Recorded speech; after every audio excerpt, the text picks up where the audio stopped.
Tonight on the Comic Book Spotlight, we're focusing on the Bronze Age with Superman number 233, the classic Breaking the Kryptonite Chains cover.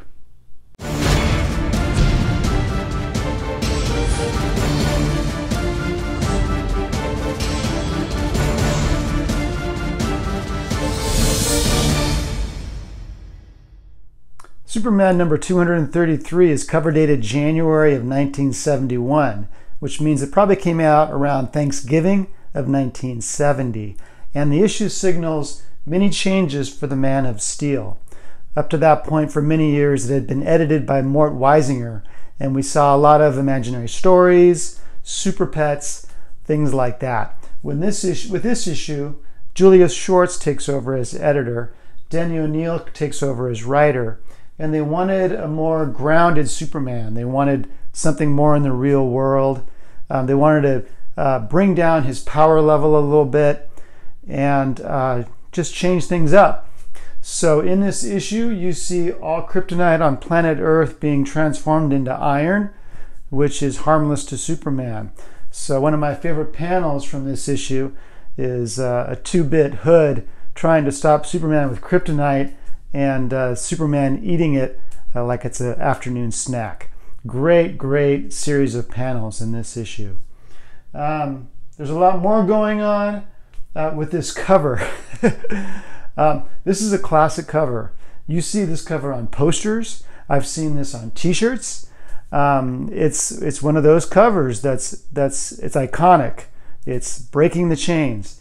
And so one of the things that Julius Schwartz wanted to do was he wanted to bring on a new artist to do covers on Superman. So we brought in Neal Adams, good old trustworthy Neal Adams, what me and my friends referred to as the good Batman artist around the mid-70s when we were buying back issues of his work on Batman and Detective and Superman. So basically what happened was, this was detailed in an article I read a few years ago. Julius Schwartz needed this cover right now. He needed it in a couple of hours to get to print. And so he assigned it to Neal Adams, who was used to having a little more time and a little more freedom with his covers. And he told him, I want the classic Superman breaking the chains, but this time I want them to be kryptonite chains. And Neal felt a little restricted by that. He thought it was too simple of an idea. He liked a more detailed cover than what this entailed. And what he says these days is he hates this cover. He doesn't like this cover. He thinks it's one of the worst pieces of art of his own that's been published for a couple of reasons. The main reason being that they wanted to include the title of the story in between his legs. And as a result, Neal had to draw Superman's left leg longer than his right leg to fit in the text, Kryptonite Nevermore. And that's bothered him ever since. And it's been, coming up on 50 years.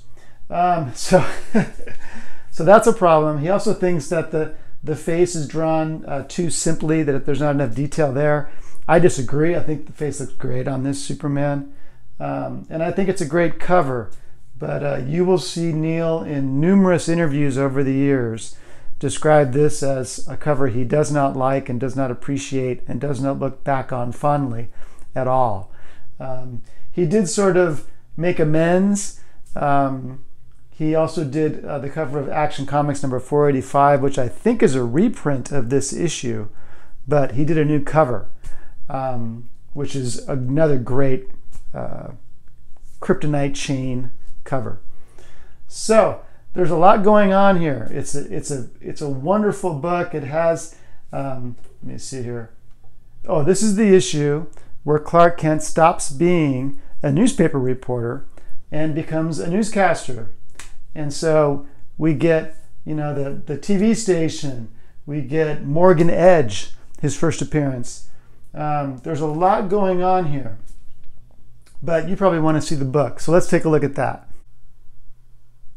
Let me make one quick correction. This actually is not the first appearance of Morgan Edge. Morgan Edge first appeared just a few months earlier in Jimmy Olsen number 133.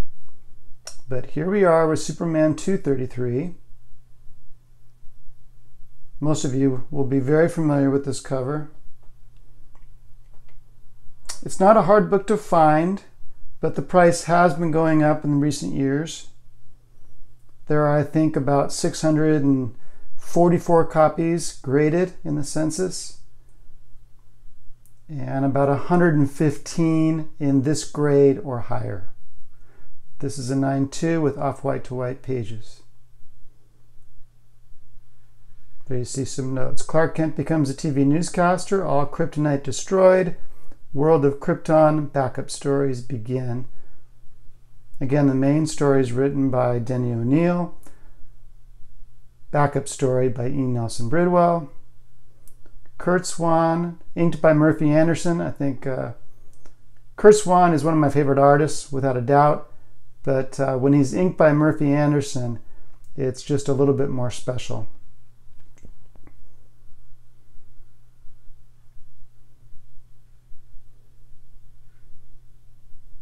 I first saw this or read this story in Superman from the 30s to the 70s, which is a book that many of you are familiar with, I'm sure, which collected some of the classic stories from the 1930s, 40s, 50s, 60s, and 70s.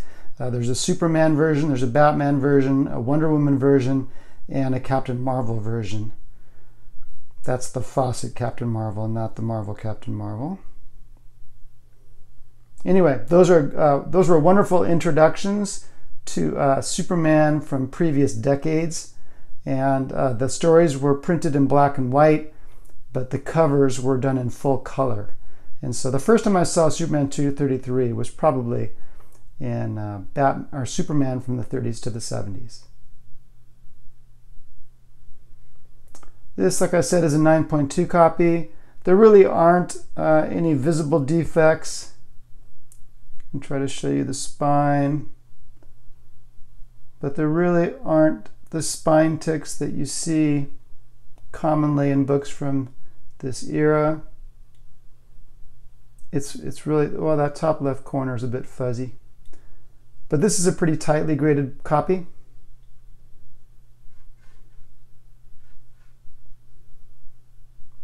#1 best-selling comic magazine.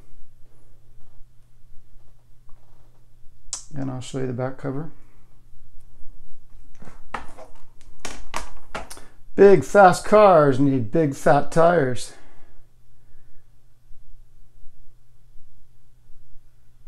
Power Slicks from Aurora.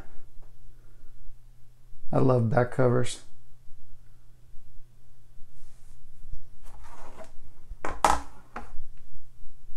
Like I said, this is a fairly affordable issue. I think this copy would be about $450 at this point. Lower grade copies can be obtained for much less. There's only a single copy in 9.8, and that would go for a pretty penny at auction.